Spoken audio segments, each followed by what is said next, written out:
السلام عليكم ورحمة الله وبركاته. بسم الله الرحمن الرحيم. اللهم صل وسلم وزد وبارك عليك يا حبيبي يا شفيعي يا رسول الله. سموا بالله وصلوا على رسول الله حبيبنا وشفيعنا محمد.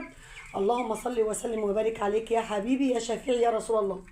طبعا زي ما انتم شايفين النهارده اليوم ال 18 للفراخ البيضاء. النهارده اليوم ال 18 للفراخ البيضاء. طبعا اعزكم الله الاول نبص على الفضلات زي ما احنا متعودين. حمام الفراخ اهو الطبيعي الطبيعي الطبيعي الطبيعي الطبيعي الطبيعي. بصوا انا رايحه في كل مكان اهو. في لون متغير يا جماعه قولوا. انا هقول، انا ذات نفسي لو شفت لون متغير هقول. ده في مكان كده، نلف كده نشوف مكان غير المكان اهو. اعزكم الله طبعا الطبيعي اهو. برضو نروح تاني في مكان تاني اهو. الطبيعي خالص اهو، مفيش اي لون متغير. اي لون متغير هنقول وهنعالج، وهنقول هنعالج ازاي وبايه اهو يا حبايبي اهو. لسه حالا برضه ماشي. المهم النهارده العمر ال 18 يوم، اللهم صل عليك يا نبي، للفراخ البيضاء. طبعا حان وقت النقل، طبعا انا كنت حاطه لهم اللهم صل على سيدنا محمد علب بزياده وميه بزياده. بس انا دلوقتي هنقل الفراخ دلوقتي. انا بكلمكم دلوقتي الساعه 12 ونص الظهر. انا بكلمكم دلوقتي حاليا كده الساعه 12 ونص الظهر ماشي. في فرخي بقى بعد ما خلصت الفيديو معاكم امبارح الصبح لقيته بيعرق بسيط كده. اسكت لا سكتش. المهم ايه، جبت له في دروب وهوريه لكم برده دلوقتي. بس الاول سموا بالله وصلوا على رسول الله. ننقل بس الفراخ كده وهوريكم برده احنا هننقل الفراخ ازاي. يعني انا برده هوريكم انا هعمل ايه. طبعا احنا معانا صندوق اهو. بصوا يا جماعه طبعا الصندوق بتاعنا اهو. الصندوق ده اللي انا هنقل فيه الفراخ اهو. طبعا زي ما انتم شايفين الصندوق اهو، ومعانا الغطا بتاعه. الغطا بتاعه يا جماعه، الغطا ده بتاع الصندوق اللي انا محلقه بيه على الفراخ ده. طبعا بقى 25 كده 25 هنغطي الايه، هنغطيه بالغطا ونحط 25 كده على مرتين. نزلت بنتي كمان تجيب كبرته ان احنا هنغطي كمان الايه الصندوق خالص. انا بننقل دلوقتي الساعه 12 ونص الظهر. ما ينفعش تنقلي فراخ بدري قوي ولا بالليل، لان الجو في الوقتين دول بيبقى ساقع، بيبقى الجو برد زياده عن اللازم. فدلوقتي بعد الظهر بيبقى الجو كويس، شمس طالعه والجو كويس. وبرده على قد ما تقدري هتحرصي، هتنقلي جزء وتغطيه كويس. وانا كده كده قايده اللمبات بقالي تالت يوم النهارده. يعني بقالي النهارده تالت يوم قايده اللمبات. سموا بالله وصلوا على رسول الله. واحده واحده كده وهنشيل. وبعد ما نشيل احنا لسه في الاوضه اهو ما اتحركناش منها، هنشيل ونودي الاوضه الثانيه وانتوا ايه معانا برضه. بصوا بقى عايزه اقول لكم الموضوع مش سهل. نقل الفراخ دي مش سهل، هو تعب للواحده. بس بقى ايه نعمل ايه، الحمد لله. طبعا زي ما انتم شايفين دي المكان اهو. طفيت اللمبات كده خلاص ونقلت الفراخ بسم الله ما شاء الله. وبقيت خايفه والله لا حاجه تموت، رغم ان الصندوق واسع. بس الحمد لله عدت على خير، وخدنا الميزان وكل حاجه تخصنا، والنشاره لميتها من الارض، واي حاجه تخص الايه الفراخ وديتها الاوضه الثانيه. بصوا بقى عايزه اوريكم الطبقه بتاعت يعني ازيد من 5 سم كمان. الطبقه ازاي اللي انا كنت بزود عليها. عايزه بس ايه، انا مش هنضف دلوقتي عشان لو نضفتها مع نفسي بقى ما تعقلش عليكم. يعني عايزه بس ننكش نكشه كده قبل اي حاجه. بصوا يا جماعه، بصوا بنكش معاكم اهو. كل حاجه معاكم اهو. بصوا بستكشف معاكم اهو. بصوا لقينا دوده هنقول، لقينا كل حاجه اصلا قدامكم اهي. بصوا تحت، بصوا بلل اهو. بلل من غير اي حاجه اهو. بصوا بلل. هنروح هنيجي في مكان تاني اهو نكشفه برضه اهو قدامكم اهو. بصوا يا جماعه دي بلل اهو. بصوا اهو، ولا دوده ولا سوسه ولا اي حاجه خالص اهو. باكد بقرب الكاميرا عشان تشوفوا اهو. ولا اي حاجه خالص اهو. مفيش اي حاجه خالص موجوده. ان الجو شتاء يا جماعه. تقلوا ايه، حطوا طبقه جير وطبقه تبن، طبقه جير طبقه نشاره اللي عندك اللي متوفر عندك حطيه وشيلي اخر الدوره.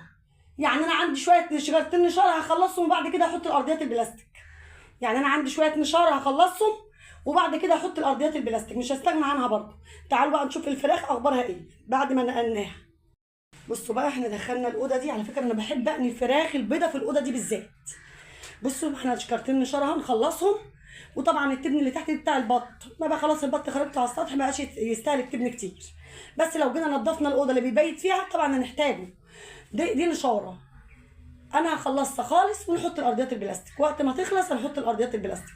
دخلنا كل حاجه تخص بقى الايه الفراخ، التوابل والاعشاب والحاجات اللي احنا بنحطها والجير والجرادل دي والحاجه البوله اللي انا بقلب فيها العلف، واللي شكاره العلف ما فيش فيها ما يجيش فيها 6 كيلو او 5 كيلو، يعني خلاص يعتبر كده خلصت.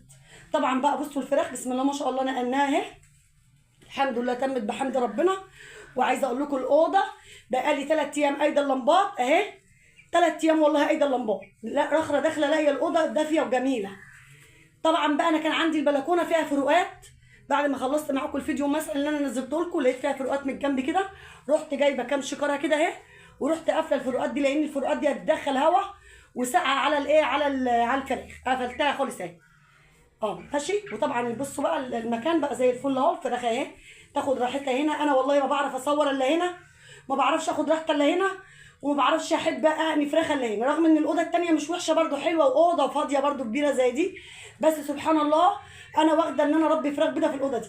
بس احنا كان عندنا دوره خرجناها وقلنا ايه، والفرخ رخيص كده، انا كنت جايبه زي ما انتم عارفين الفرخ ب 8 جنيه ونص اللي هو اللي قدامكم ده، فالفراخ رفعت دلوقتي يا جماعه، الكتاكيت رفعت، فالحمد لله احنا نقلناهم النهارده عمر 18 يوم اهو، وربنا المستعان. انا بقيت احرص وانا بنقل بقى عشان ما اقعدش ادور على الفرخ اللي انا قلت لكم عليه مش قادر يمشي على رجله، وانا بنقل خليته في الكرتونه، حطيته في كرتونه وخرجت الصندوق اهو. طبعا بصوا بقى جايبه له في ضربه، والله لسه شاريه الازازه دي يا جماعه دلوقتي حالا، جايبه له في ضربه، بحط له قطاره في بقه لمده 3 ايام صباحا ومساء. والله اديته مثلا النهارده الصبح وبالليل وربنا سلم وربنا شفاه، خلاص بقف لقيت لسه بديله الجرعه 3 ايام ورا بعض صباحا ومساء، قطره ببقه تلقائي. عايزين تحطوا على السقايه مثلا قطرتين ولا حاجه 3 على السقايه ال4 ريت لكوكايه، حطوا للفراخ عادي ماشي. سموا بالله وصلوا على رسول الله. وتعالوا بقى هنعمل ايه، نحط بس الاول قطرت في ضرب في بق الفرخ اللي في الكرتونه ده عشان احطه مكانه، ونحط الميه ونحط العلف. بس سمعونا الصلاه على حبيبنا وشفيعنا محمد صلى الله عليه وسلم. هنا بقى بصوا كنا احنا ايه عشان اظبط الدنيا كده وانشط الكبد واخليهم وافتح شقيتهم من نقل، بس من نقل من مكان النقل. حطينا معلقه عسل على معلقه خل، شويه عسل وشويه خل يعني في الميه كده، بيفتح شقيه الفرخ، ترد روح الفرخ كده من ان احنا نقلنا من مكان لمكان. عايزه اقول لكم يا جماعه المكان ما يجيش 3 4 متر والله، يعني خطوتين بس برضه خوف على الفراخ. بصوا بقى عايزه اقول لكم انا بحب الاوضه دي زي ما قلت لكم في تربيه الفراخ البيضاء، وباخد راحتي وفي نفس الوقت التصوير كمان. بصوا بقى والله نفس التليفون، والله نفس التليفون، بس المشكله الاضاءه هناك مقرفه، الاضاءه في الاوضه هناك ما بعرفش اخد راحتي، والفراخ بتضلم وتنور الشاشه مش مظبوط. بصوا بقى هنا بسم الله ما شاء الله الاضاءه عامله ازاي، الواحد بياخد راحته سبحان الله. هو انا بحب المكان ده في تربيه الفراخ البيض